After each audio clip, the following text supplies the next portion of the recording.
Hello बच्चों, welcome back to my channel. कैसे हैं आप सब लोग। जो आप लोग का DEET+B का अकाउंट असिस्टेंट का एग्जाम होने वाला है, तो उसकी प्रिपरेशन मैं आप लोग को करा रही थी। इसके प्रैक्टिस सेट आ रहे थे जिसमें कि काफ़ी प्रैक्टिस सेट मैंने अपलोड किए, जिसमें कि आप लोग के अलग अलग सब्जेक्ट वाइज भी अपलोड किए, जैसे कंपनी लॉ का है, कॉस्ट अकाउंटिंग का है, ऑडिटिंग का है, फाइनेंशियल मैनेजमेंट है, इस तरह से। तो आज की वीडियो में आप लोग के कंबाइंड क्वेश्चंस रहेंगे, जिसमें कि मिक्स में रहेंगे कि अलग अलग सब्जेक्ट से आप लोग के जो इंपॉर्टेंट क्वेश्चंस हैं वो हम लेंगे। तो आइए शुरू करते हैं, लेकिन शुरू करने से पहले चैनल को सब्सक्राइब ज़रूर से कर लीजिएगा और फ्रेंड्स तक वीडियो को शेयर भी कर दीजिएगा। आइए फर्स्ट क्वेश्चन लेते हैं। कंसीलमेंट ऑफ इनकम और false claims to reduce tax liability are cases of dash. करदाता को कम करने के लिए आय को छुपाना या झूठे दावे करना क्या कहलाता है? टैक्स इवेजन कहलाता है, टैक्स प्लानिंग है, टैक्स अवॉइडेंस है, टैक्स मैनेजमेंट है। तो इससे रिलेटेड क्वेश्चन भी बन सकते हैं आपके। वैसे तो इनकम टैक्स में आप सुन रहे होंगे काफ़ी चेंजेस आए हैं, तो जो चेंजेस आए हैं वो आपके आगे 2026 से ही लागू होंगे। जो अभी जैसा चल रहा है उसके अकॉर्डिंग ही आपको क्वेश्चन पूछे जाने हैं। तो यहाँ पर जो कह रहा है कि आय को छुपाना है, झूठे दावे करना है, यानी कि आप जानबूझ करके आय को छुपा रहे हैं। इनकम है आपकी, आप उसको नहीं दिखा रहे, जिससे कि आप अपनी टैक्स लायबिलिटी को रिड्यूस कर सकें, तो वो क्या कहलाता है? तो उसे हम टैक्स इवेज़न कहते हैं, कर की चोरी कहते हैं। तो सही का आंसर क्या हो जाएगा? ऑप्शन ए हो जाएगा। और ये क्या है, पूरी तरह से आप लोग की गलत होता है, गलत माना जाता है। है आय को छुपाना या फिर आय को जो है झूठे दावे करना जिससे कि आपकी आय कम लगे, तो वो पूरी तरह से क्या है, आपका इल्लीगल एक्टिविटी होती है। तो सही का आंसर क्या हो जाएगा? ऑप्शन ए हो जाएगा। टैक्स प्लानिंग, तो टैक्स प्लानिंग आपका राइट है, आप टैक्स को प्लान कर सकते हैं इस तरह से जिससे कि आपको टैक्स कम से कम देना पड़े। अवॉइडेंस जो कर परिहार होता है, कर बचाव जिसे कहा जाता है, तो ये वैसे तो इल्लीगल नहीं में नहीं कहेंगे, लेकिन एक तरह से आपका मोरली गलत होता है, नैतिक रूप से ये गलत है। तो टैक्स अवॉइडेंस भी नहीं करना चाहिए, ना ही टैक्स इवेज़न करना चाहिए, लेकिन आप टैक्स प्लानिंग और टैक्स मैनेजमेंट कर सकते हैं। चलिए नेक्स्ट क्वेश्चन है,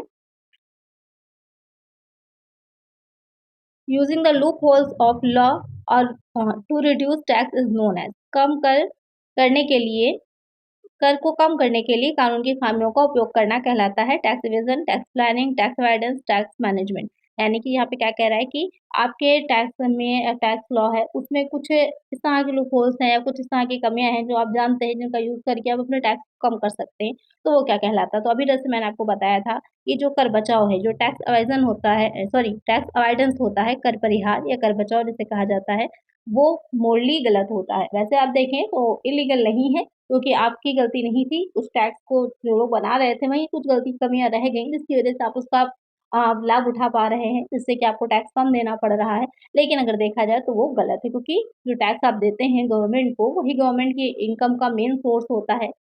इनकम टैक्स है मेजर सोर्स होता है गवर्नमेंट की इनकम का, जो कि वो यूज़ करती है प्रोडक्टिव कामों में, अनप्रोडक्टिव भी, जैसे सड़क निर्माण है या और भी बहुत सी चीज़ें, एजुकेशन है, सारी चीज़ों पर वो अपना बजट बना करके खर्च करती है। इसलिए आपको चोरी नहीं करनी चाहिए। जो यहाँ पर क्या है, टैक्स अवॉइडेंस या फिर टैक्स अगर आप बचा रहे हैं तो वो भी क्या हो जाता है, एक तरह से मोरली गलत होता है। लेकिन कैसे करते हैं आप? लूप होल्स का यूज़ करके जो लॉ में है। तो इसका आंसर हो जाएगा ऑप्शन सी। नेक्स्ट क्वेश्चन है, dash is the device which satisfies the requirements of the law but not in accordance with the intentions of the law. Dash का उपकरण है जो कानून की आवश्यकताओं को पूरा करता है लेकिन कानून के इरादों के अनुरूप नहीं होता है। Tax evasion, tax planning, tax avoidance, tax management. यानी कि कर चोरी है, कर नियोजन है, कर परिहार है, कर प्रबंधन। तो यहाँ पर वही है कि जो मेन जिससे लॉ बनाया गया है इंटेंशन से, उसको पूरा नहीं कर रहा, तो क्या निकल कर के आ रहा है? टैक्स अवॉइडेंस निकल कर के आ रहा है, कर परिहार या फिर कर को बचाना निकल कर के आएगा। चलिए नेक्स्ट है, तो एक ही क्वेश्चन को कई तरह से पूछा जा सकता है, तो बेटर होता है कि आप ये समझिए कि क्वेश्चन की लैंग्वेज क्या होती है। आपको क्वेश्चंस आते हैं, आपको पूरी तरह से उसकी थ्योरी समझ में आ रही है, लेकिन कहीं पे ये गड़बड़ हो जाती है कि आपको ये नहीं पता होता कि क्वेश्चन की लैंग्वेज क्या है, किस तरह से पूछा जा रहा है, तो उसकी मीनिंग क्या है। तो आप क्विकली ऑब्जर्व नहीं कर पाते, क्योंकि टाइम कम रहता है एग्ज़ाम में, आपको ज़्यादा चीज़ें कवर करनी होती हैं। तो इस वजह से जितना ज़्यादा प्रैक्टिस सॉल्व करेंगे आप, उतना आपके लिए हेल्पफुल होगा। और एक बात बहुत से बच्चे पूछ रहे थे कि क्या इतने सेट ही पर्याप्त हैं, इतने से में तो बहुत ब्रॉड होता है हर चीज़ का सिलेबस। अकाउंटिंग में ही आप जाएँगे तो सिलेबस बहुत ब्रॉड है, कहाँ से क्या पूछा जा सकता है, कुछ नहीं कहा जाएगा। तो उसके लिए बेटर ऑप्शन है, जैसे कि यूपीट्रिपल एससी के मैंने बहुत से प्रैक्टिस सेट सॉल्व करवाए हैं, मैं लिंक दे दूँगी आप लोगों को इस वीडियो के डिस्क्रिप्शन में ही, देख लीजिएगा। यूपीट्रिपल एससी के बहुत से प्रैक्टिस सेट मैंने सॉल्व करवाए हैं, जो बिहार में आप लोग का बीएसपी एचसीएल का एग्ज़ाम अभी हुआ था, उसके बहुत से प्रैक्टिस सेट मैंने करवाए हुए हैं, ईएमआरएस के करवाए हुए हैं, तो आप लोग वो देख लीजिए। इसमें लगभग आपका सिलेबस सेम ही है इन सब चीज़ों में, तो वो आप देख लीजिए, तो आपको काफ़ी हेल्प हो जाएगी और ज़्यादा प्रैक्टिस आप कर पाएँगे क्वेश्चंस की। तो मैं लिंक प्रोवाइड करा दूँगी तीनों का ही आपको, इस वीडियो के डिस्क्रिप्शन में देखिएगा, वहाँ मिल जाएगा आपको। तो प्लेलिस्ट बनी हुई है, उसमें काफ़ी वीडियोज़ पड़ी हुई हैं, तो आप प्रैक्टिस ज़्यादा से ज़्यादा कर पाएँगे। तो अब आते हैं क्वेश्चन पे। क्वेश्चन क्या कह रहा है कि reducing tax liability utilizing the deductions, exemptions और reliefs allowed in the act and rules is called. कर देयता को कम करना, अधिनियम और नियमों में अनुमत कटौती, छूट या राहत का उपयोग करना क्या कहलाता है। अब यहाँ पे देखिए क्वेश्चन क्या कह रहा है, थोड़ा सा क्वेश्चन में चेंज है। अब यहाँ पर कह रहा है यूज तो किया गया, लेकिन लूप होल का वर्ड यूज नहीं हुआ, यानी कि कमियां यूज नहीं हुई है। आपको क्या प्रोवाइड करा रहा है, जो अधिनियम खुद आपको जो है नियम रूल्स बनाए हैं उसमें वो अपने डिडक्शंस दे रहा है, कोई डिस्काउंट आपको दे रहा है, कोई रिबेट आपको दे रहा है, उसका आप यूज़ करके अपने टैक्स को कम कर रहे हैं, तो वो पूरी तरह से क्या वो आपकी टैक्स प्लानिंग कहलाती है, कर नियोजन कहलाता है। करेक्ट आंसर क्या हो जाता है, ऑप्शन बी हो जाता है।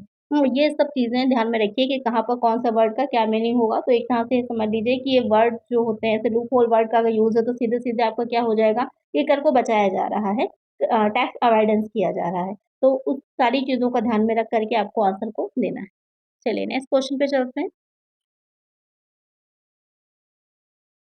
Compliance of the legal requirements in connection with the tax is the essence of dash। कर के संबंध में कानूनी आवश्यकताओं का अनुपालन डैश का सार होता है, टैक्स इवेजन का, टैक्स प्लानिंग का, टैक्स अवॉइडेंस का, टैक्स मैनेजमेंट का। तो यहाँ पे क्या कह रहा है कि कर के संबंध में कानूनी आवश्यकताओं का अनुपालन करना, कि आप जब जो टैक्स के से रिलेटेड बनाए गए हैं लॉज, उनका पालन करते हैं, उसके अकॉर्डिंग ही अपना जो आप टैक्स का पे कर रहे हैं या उसके बारे में बताया गया है, तो वो आपका टैक्स मैनेजमेंट हो जाता है। टैक्स मैनेजमेंट जो होता है बड़ा होता है, आपको पहले ही पता है। मैनेजमेंट जो है वो बड़ा है, प्लानिंग मैनेजमेंट के ही अंतर्गत आ जाती है। तो टैक्स मैनेजमेंट क्या हो जाता है, इसका करेक्ट आंसर होगा ऑप्शन डी हो जाएगा। चलिए नेक्स्ट क्वेश्चन है। और इसमें जो फर्स्ट पेपर है, जो बच्चे इसकी तैयारी आप लोग कर ही रहे हैं, तो फर्स्ट पेपर में कहाँ से आप लोग जो है लगाएँ, तो देखिएगा यूट्यूब पर बहुत सी आपको अवेलेबल मिल जाएँगी DSSB की जो प्रैक्टिस करवाई जा रही है, बहुत से चैनल्स करवा रहे हैं, अध्ययन मंत्रा चैनल पे देख लीजिए या रेलवे वाले भी या किसी भी तरह की आप देखेंगे DSSB डायरेक्ट डालिएगा कि फर्स्ट पेपर की प्रिपरेशन के लिए, तो आपको वहाँ से रीज़निंग के प्रैक्टिस सेट्स हैं या मैथ्स के प्रैक्टिस सेट हैं, जनरल अवेयरनेस के हैं, वो सारे अवेलेबल करवाए जा रहे हैं। अलग-अलग यूट्यूब चैनल पे देख लीजिए, तो वहाँ से आप इसकी मॉक टेस्ट लगा सकते हैं, तो आपकी प्रैक्टिस अच्छी हो जाएगी और किस तरह के क्वेश्चंस अभी ट्रेंड में हैं और ज़्यादा पूछे जा रहे हैं, क्योंकि ये चीज़ ध्यान में रखिएगा, जो क्वेश्चंस ट्रेंड में होते हैं, वही रिपीट हो जाते हैं। तो जो क्वेश्चंस ट्रेंड में हैं, वहाँ से आप देख सकते हैं, जो अभी एग्ज़ाम्स हो रहे हैं, वही क्वेश्चन सॉल्व करवाए जा रहे हैं। तो वहाँ से आप लोग उन सीरीज़ को देखिए, तो आपका फर्स्ट पेपर अच्छे से तैयार हो जाएगा। आते हैं क्वेश्चन पे कि टैक्स अवॉइडेंस इज, कर परिहार क्या होता है, इलीगल है, इमोरल है, लॉफुल है, ऑल ऑफ दीज। तो टैक्स अवॉइडेंस क्या है, अभी मैंने आप लोग को बताया कि अनैतिक होता है, इमोरल होता है। तो करेक्ट आंसर क्या हो जाएगा हमारा, ऑप्शन बी हो जाएगा। Which one of the following SSC is eligible to claim reduction in respect of contribution to certain pension funds under Section 80CCC of Income Tax Act 1961? निम्नलिखित में से कौन सा निर्धारित कुछ पेंशन फंड में योगदान के संबंध में कटौती का दावा करने के लिए पात्र है? Individual and firm, only individual, individual and HUF firm. तो यहाँ पर क्वेश्चन क्या कह रहा है कि इसमें से कौन सा व्यक्ति निर्धारित, मतलब कौन सा एसएससी जो कि जिसको टैक्स पे करना है, पेंशन फंड से रिलेटेड उसको कटौती का दावा मिल सकता है, तो वहाँ पर ओनली इंडिविजुअल हो जाता है, केवल एक व्यक्ति ही होता है। तो एक आंसर क्या हो जाएगा, ऑप्शन बी हो जाएगा।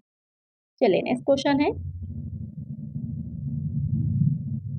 ये जो भी क्वेश्चंस मैं आप लोग को करवा रही हूँ, ये अलग-अलग जो आप लोग के असिस्टेंट है, ऑडिट असिस्टेंट है, इसी तरह के जो पेपर्स प्रीवियस में हुए हैं, उसी से लिए गए क्वेश्चंस हैं ये।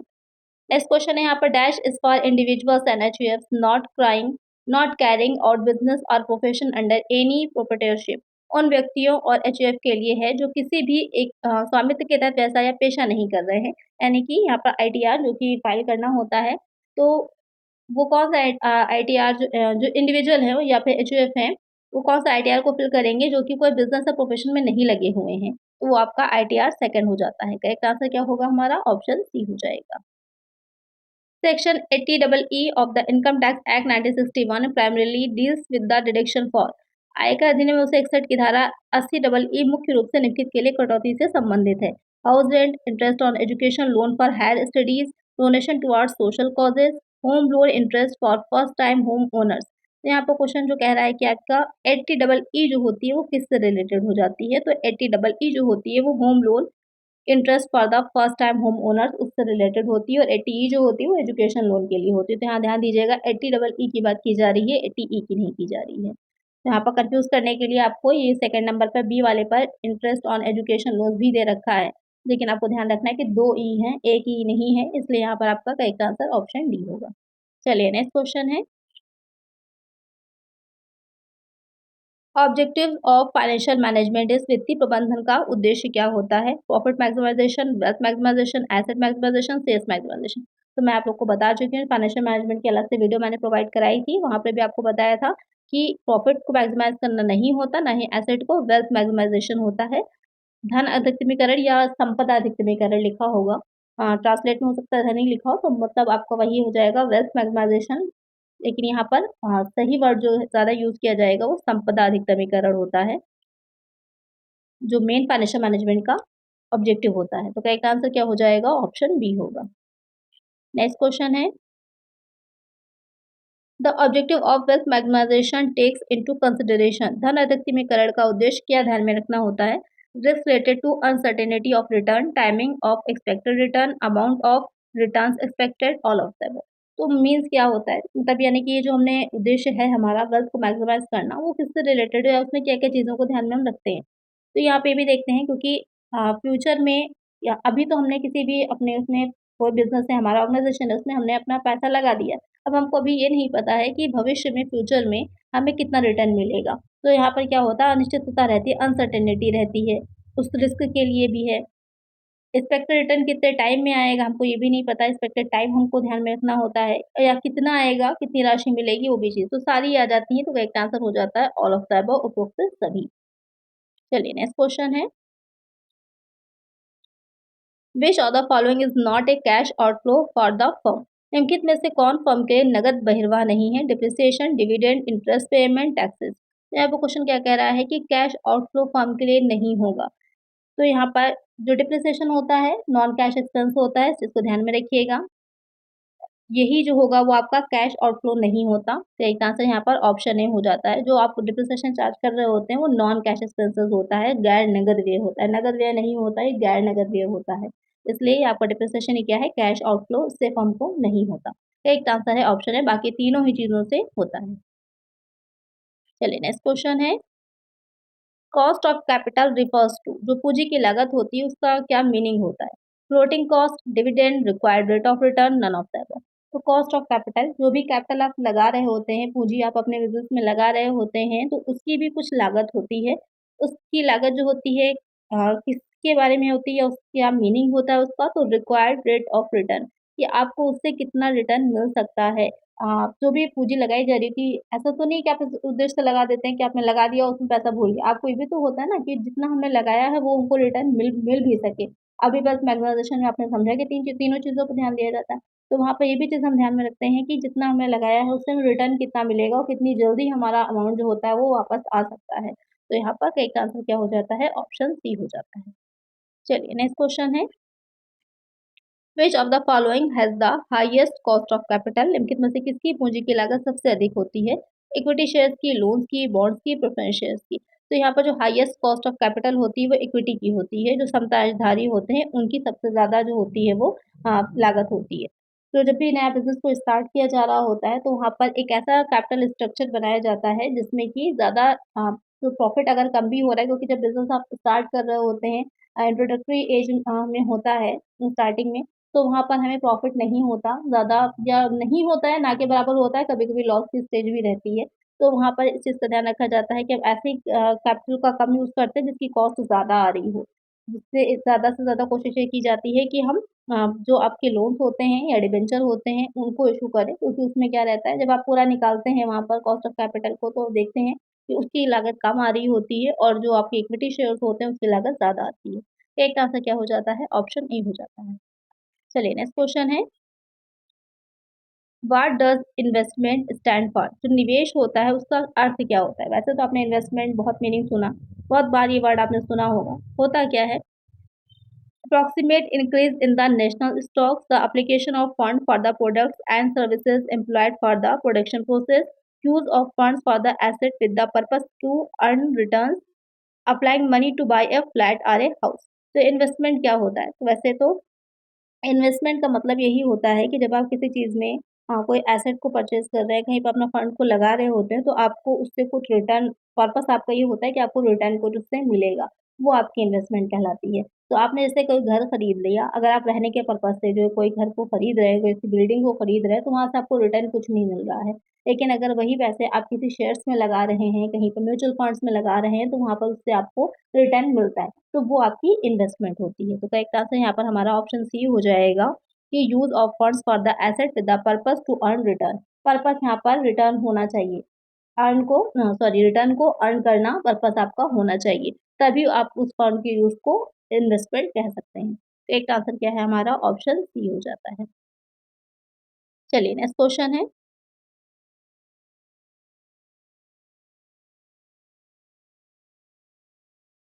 The ultimate concern of financial management is वित्तीय प्रबंधन की अंतिम चिंता यानी कि किस बात से सबसे ज़्यादा फाइनेंशियल मैनेजमेंट कंसर्न होता है क्योंकि एक बिजनेस को चलाने के लिए जो फाइनेंस होता है एक ब्लड की तरह होता है जैसे आपकी बॉडी को चलाने के लिए ब्लड की ज़रूरत होती है इसी तरह एक बिजनेस को चलाने के लिए फाइनेंस जो होता है वो कंपलसरी होता है बिना फाइनेंस के आप एक बिजनेस को नहीं चला सकते हैं तो एक तरह से भी बोला जा सकता है कि जो फाइनेंस होता है वो किसी भी बिजनेस का ब्लड की तरह होता है रक्त की तरह होता है तो यहाँ पर क्या कह रहा है कि अल्टीमेट कंसर्न क्या होगा to arrange the funds effective management of all the business receiving the maximum profit to acquire and utilise every aspect of financial resources in order to maintain the firm activity तो यहाँ पर कई बार ऐसे questions आपके सामने आएंगे जिसमें कि जितने भी आपके ऑप्शंस दिख रहे होंगे वो आपको सारे ही करेक्ट लगते हैं तो वहाँ पर हमको बेस्ट चूज करना होता है तो ये जो ऑप्शन डी वाला है आपका वो सबसे बेस्ट रहेगा कि फर्म की गतिविधियों को बनाए रखने के लिए वित्तीय संसाधनों के हर पहलू को प्राप्त करना और उनका उपयोग करना सिर्फ आपको एक्वायर ही नहीं करना फंड को, आपको उसका यूटिलाइज़ भी करना है, यूटिलाइज़ेशन भी होना चाहिए मैक्सिमाइज़ अच्छे तरीके से आप उसको यूटिलाइज़ कर सकें, जिससे ज़्यादा से ज़्यादा रिटर्न आपको मिल पाए।